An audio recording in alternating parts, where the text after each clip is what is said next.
Mobile को निरंतर अपने साथ मत रखिए, नहीं तो ये कुछ नहीं करने देगा आपको। तुमको पता नहीं कि ये मोबाइल तुम्हारा किस तरह से तुम्हें विनाश, तुमको बर्बाद कर। मोबाइल है बड़ी अच्छी चीज। 2022 सूचना का युग है, सूचना का कितनी यूजफुल चीज है। इसकी बड़ी खतरनाक आदत है, वो आपको अभी एहसास नहीं होगा। ये आपकी जो कंसंट्रेशन की क्षमता है ना, उसको मार देगा। कंसंट्रेशन एक बार खत्म हुआ, मतलब टूटा बिखरा, उसको दोबारा बनाना बहुत मुश्किल था।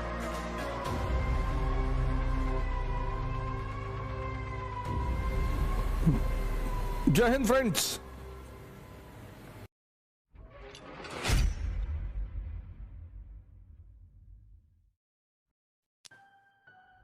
दो 2022 सूचना का युग है, सूचना का। जैसे अब तो मोबाइल, आप सारे लोग मोबाइल रखे होंगे, हम नहीं रखते मोबाइल अपने पास, हम क्लास में रखते ही नहीं। आप कहीं भी पता कर लीजिए, मैं क्लास लेने आता हूं तो मैं मोबाइल अपने साथ नहीं रखता। मैं मंदिर के अंदर जा रहा हूं, मैं मोबाइल लेके नहीं जाऊंगा। हाँ, मैं मूवी देखने जा रहा हूं तो मोबाइल लेके बैठूंगा मैं। तुमको पता नहीं कि ये मोबाइल तुम्हारा किस तरह से तुम्हें विनाश, तुमको बर्बाद कर। मोबाइल है बड़ी अच्छी चीज। अब जैसे मुझे इकोनॉमिक सर्वे पढ़ने की जरूरत नहीं होती, देश के बड़े बड़े इकोनॉमी के टीचर हैं, सबका लेक्चर अपलोड हो जाता है यूट्यूब पे। इकोनॉमिक सर्वे आया, 10-12 टीचरों ने समझाया, उसको सुन लीजिए। कितनी यूजफुल चीज है। लेकिन मोबाइल को निरंतर अपने साथ मत रखिए, नहीं तो ये कुछ नहीं करने देगा आपको।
कुछ आर्ट, क्योंकि अगर वो समझेगा नहीं तो वो सोने लगेगा। ये उसकी बड़ी खास बात है। इसलिए आज लोगों के लिए किताब पढ़ना बहुत मुश्किल हो गया है।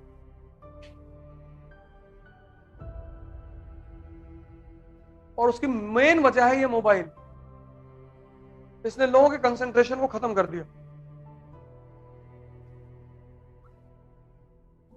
मार दिया।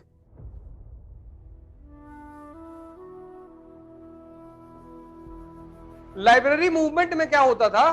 लाइब्रेरी लाइब्रेरी भारत में एक मूवमेंट चलता था, लाइब्रेरी मूवमेंट।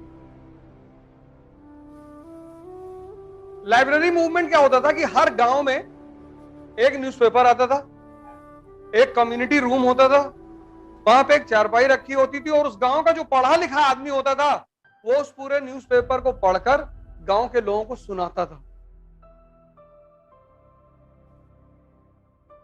4-5 गांव के लोग मिलकर आते थे सुनने के लिए। यह परंपरा आज भी जारी है इस देश में। सुबह 6 बजे लोग चाय की दुकान में पहुंच जाते हैं, और जितना अच्छा करंट अफेयर उनका है उतना तैयारी करने वालों का नहीं, क्योंकि न्यूज़पेपर को तैयार करने का एक ही तरीका है, ग्रुप। ये जो छोटी छोटी चाय की दुकानें बनी थी, यही तरीका ही था न्यूज। आज भी गांव में प्रथा, आज भी शहरों में भी है कि सुबह 6 बजे लोग आ जाते हैं घर से, और एक आदमी पेपर पढ़ता है, और फिर 4 लोग बैठ के एनालिसिस करते हैं। और जितने गांव के आदमी को यूक्रेन और रूस के बारे में इंफॉर्मेशन होगी, उतना इस क्लास में बैठे हुए लोगों को नहीं होगी। कौन सी पनडुब्बी डूबी है, उसकी खासियत क्या थी, सब बता देंगे वो, क्योंकि 6 से 10 बैठना है दिन भर। सुबह 6 बजे एक चाय ले ली, बैठे हुए। और 4 लोग रूस की तरफ से हैं, 2 यूक्रेन की तरफ से हैं। यार जेलेंस्की बहादुर जो है ना डटा हुआ है, दूसरी पार्टी कह रही कि मार रहे हैं सब पटक के।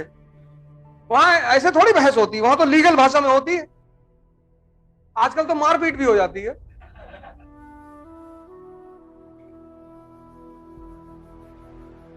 लेकिन एक बार मैं बार बार आपसे कहता हूं कि पढ़ने लिखने से कुछ नहीं होता ही नहीं, कुछ नहीं होता।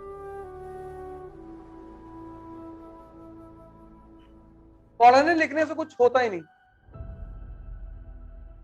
पढ़ाई का एक ही उद्देश्य है, दिमाग को खोलना। E is equal to E, education is equal to enlightenment. मतलब जब तुम स्कूल से निकलो तो तुम्हें देखकर चीजें समझ में आनी चाहिए।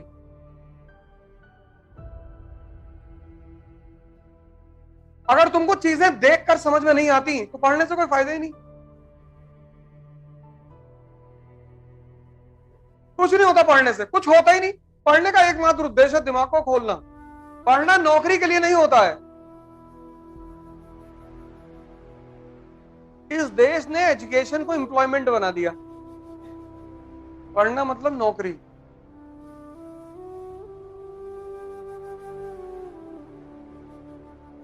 और ये मैकाले की देन है, नौकरी, वो भी सरकारी।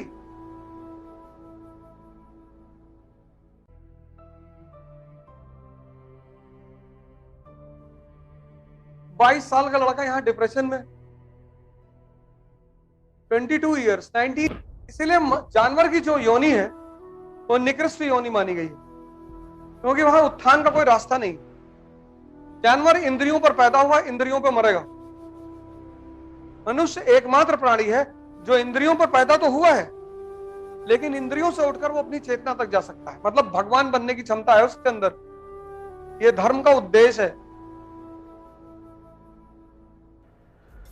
जय हिंद।